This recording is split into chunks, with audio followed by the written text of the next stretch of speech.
Hello, everybody. I'm just going to make a really quick overview of the second part of your citizenship story, which is coming up due pretty soon. It is the JSTOR Daily Edition. So right now on your screen, you'll see that I'm in the details for this particular assignment, which you can access on our course homepage or by going to the announcements link in the left-hand course navigation menu. So you'll note that I did change the due date. It's now due May 24th instead of May 17th, so I'm giving you an extra week, so it's due the end of week 8 rather than the end of week 7. This is just to give me enough time to read through your subject and research plans, to respond to anybody who I have follow-up questions for, to view suggestions if I see that there's something that I think you might benefit from looking at, and then you'll have enough time to really revise and get your JSTOR Daily Edition done. So I did put up a whole detailed prompt, so I'm not going to go through, reiterate all the stuff that's in the prompt in this video, but I'm just going to give you an overview of why I'm doing this particular assignment. So every single class I teach, I usually try to do some sort of piece or either a writing piece or some sort of, creative piece that allows you to tell a historical story in the most succinct way you can. So it's really, really challenging to communicate historical details and a narrative and arguments in a really small amount of words. So that's what the JSTOR Daily Edition is asking you to do. I love a JSTOR Daily, as you might know, because I've assigned a bunch of articles for it on the syllabus. I think that they do a really great job of distilling complicated ideas into easily digestible format. And that's really what I want you to do in your assignment, is to pick an angle, to pick a piece of your subject's citizenship story that you think is going to translate well to this really brief format, and then to put everything in historical context, to give your subject a voice in that piece, and make sure that it's an engaging, short piece of writing.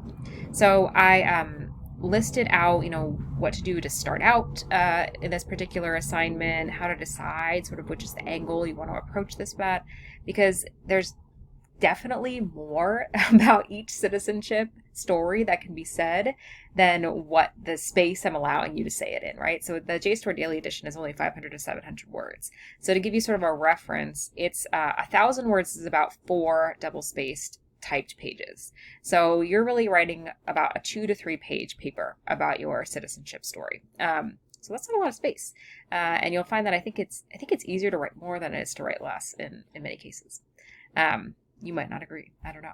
So I gave you some guidelines of what I want you to do to approach it, to make sure that you're drawing on your secondary sources and your primary sources, but that you're not wasting any of those words, those precious words, on long quotes from other people. You really want your analysis to come through.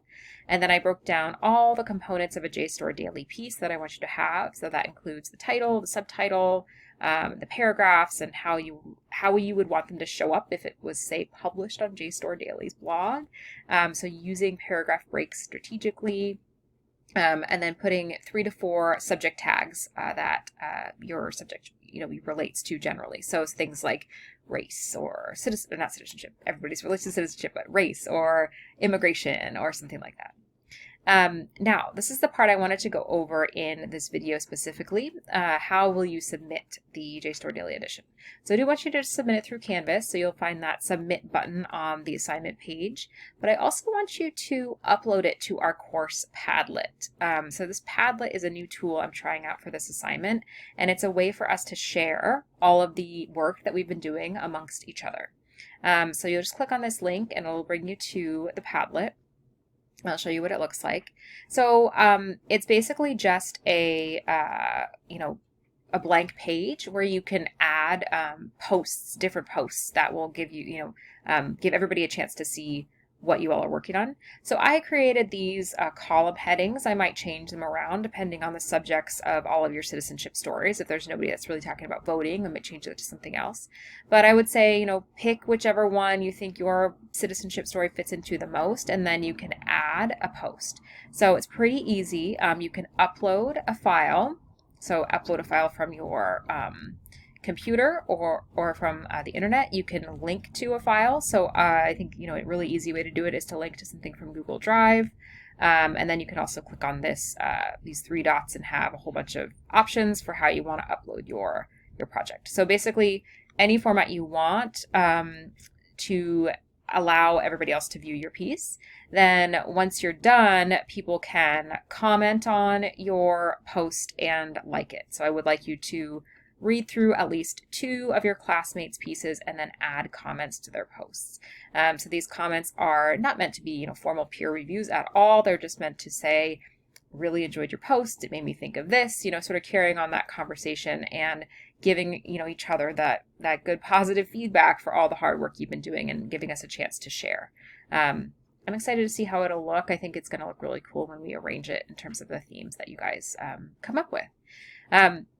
All right, the last thing is that you have a rubric that's attached to this assignment. You can look through and see all of the different criteria I'll be using to evaluate your JSTOR daily editions.